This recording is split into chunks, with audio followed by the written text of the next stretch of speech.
বলো hi friends.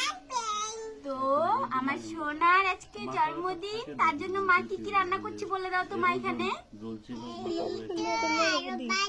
হ্যাঁ, এখানে বেগুন ভাজা, হ্যাঁ, এখানে পাপড় ভাজা, হ্যাঁ, এখানে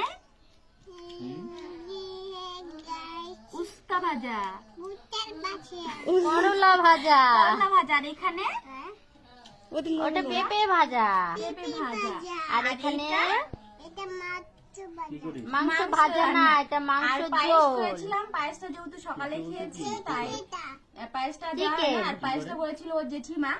চিকেন এটা। তোমার ভালো লাগছে মা? তুমি খুব খুশি? দেখছো কি সুন্দর করে তোমাকে সাজিয়ে দিল। স্নেহা সোনার আজকে জন্মদিন, তাই স্নেহা সোনা দুপুরবেলা এখন খেতে বসেছে। আর ওর মা দেখো কত সুন্দর আমি ক্যামেরা করে করছি রান্না তো। করেছে। দেখো চলে গেছে।